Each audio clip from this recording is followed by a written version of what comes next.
Bramble the Mountain King is definitely one of those games that was easily overlooked by the masses in 2023, considering that was the greatest year in gaming we've had in a while. Bramble is similar to games like Limbo, Inside, and Little Nightmares, but on another level. Bramble is an adventure horror game based on Nordic folk tales developed by Dimfrost Studio and published by Merge Games. Now that we know what kind of game it is, let's talk about the good. The game is fucking gorgeous, and that's no exaggeration. From the moment you start playing, you're immediately immersed in its breathtaking visuals. You can tell that the developers poured their hearts into creating a visually captivating experience, drawing players in off the rip. As the game begins with Olle waking up from a nightmare, the attention to detail in his surroundings sets the stage for what's to come. The lighting effects are really good and really sets the tone of the gameplay, whether it's the warmth of the daytime or the eerie atmosphere of the night. That adds layers of depth to the gameplay. Every aspect of the environment is carefully crafted, from the gentle flow of pollen in the air to the overall ambiance.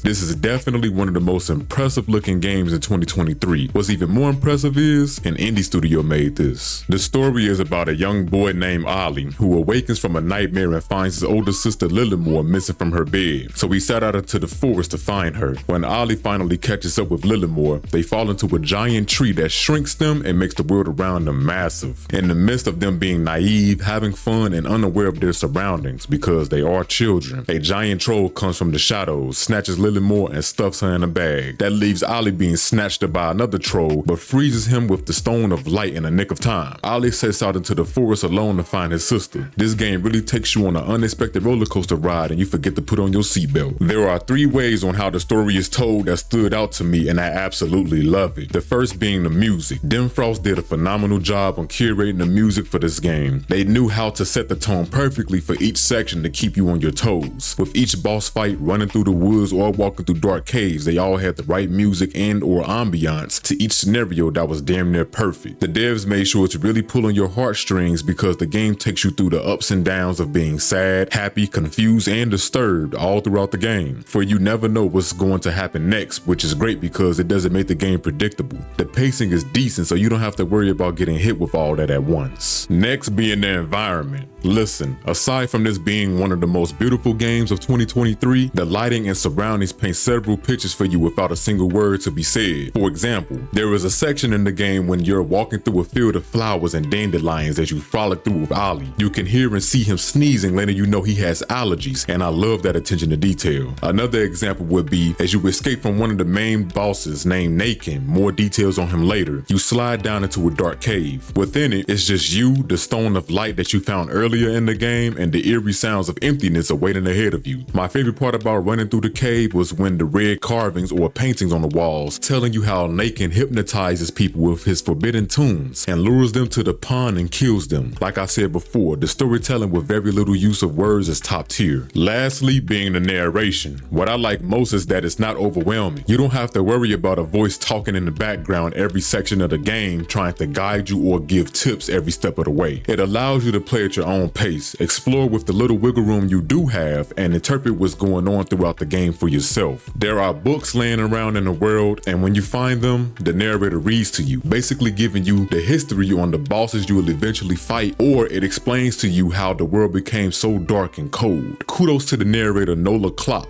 I think she did a great job by bringing the books being read to life. My favorite book that was read, besides the one about Nakin, was the book that was written after Skasra, a shapeshifter who lured men out into the woods at night by seducing them with her beauty, right before killing them, no matter how hard they tried to fight it. It got so bad to the point where the villagers were killing all the women with dark colored hair. When men kept disappearing, they went after any woman or child with dark hair and killed them all. They even burned down a good portion of the forest in hopes of finding the witch, but to no avail. I'm telling you, every boss has an interesting background. Again, I love how the story is told in different ways through the game. The storytelling is so good that it actually makes you think and confuses you from time to time. The gameplay is nothing special, but that's not a bad thing at all. The game knows exactly what it is and excels at it. There are only a few buttons that is being used and the mechanics are simple. You can crouch, sprint, jump, interact, and attack during certain boss battles. Nothing that is too complicated. It's pretty straightforward, which I like. weak. If you play Little Nightmares, it basically plays similar to that, except now you have a way to fight back in certain parts of the game. The game isn't difficult at all. You can tell that wasn't the devs' main objective, but to actually get through the game and tell an intriguing story. Now it's a couple boss battles that get a tad bit challenging, but that's only because the first few times you face off against a new boss, you have to learn and get used to how they play, and you can move accordingly from then on. The controls were responsive, and I didn't have any performance issues. Let me know in the comments section if you played this game and experienced any issues. Spoiler alert, one of my favorite sections in the game is when you have to sneak past zombies that are controlled by vines. You can see them feasting on townsfolk, and when I tell you that shit gets creepy, believe me when I tell you. They really knew how to turn up the suspense in Bramble. Shit had me on my toes, especially in the later parts of the game. I have so much praise for this game just for the simple fact it does everything well. They have dismemberment in the game, which I was not expecting at all until the first boss. And you can push caged up baby gnomes in a pit of decomposing animal parts and possibly human body parts and hear them scream and watch them get eaten from the thing that swims below. You have to use the environment around you to escape certain enemies and progress. The combat is straightforward. It doesn't turn into something that it's not when it's time to fight, and I love that. Overall, the gameplay does what it has to do to get you through the game without it being too challenging. Also, the puzzles in the game aren't hard to figure out either. The game only takes about 5 hours to beat, so it really respects your time, and the game has some replay value because it has collectibles throughout the game that you have to find. Let's get into the bad. With all the praise I gave this game, I don't really have much bad to say, so I'll keep this part brief. The main problem that I had with the game was the camera and the 2D sections of the game. It got a little janky at times, but nothing to where it kept me from progressing through the game. It was a point where I was walking straight ahead and it made me go up a log and I couldn't get off of it for a few seconds. For some reason, I couldn't go around it, so it kept me walking up the large tree branch. That's really it. I didn't have any other issues, to be honest. Things I would like to see in the future. I would like to see more from this dev team. They did a phenomenal job with this game. Storytelling is on point, unpredictable jump scares and aren't overbearing, and a beautifully crafted world that draws you in from the moment you start playing. I want to see Dimfrost more in their creative bag as far as storytelling with their future games for sure. I also want to see you commenting on my other video by clicking the card you see on the screen.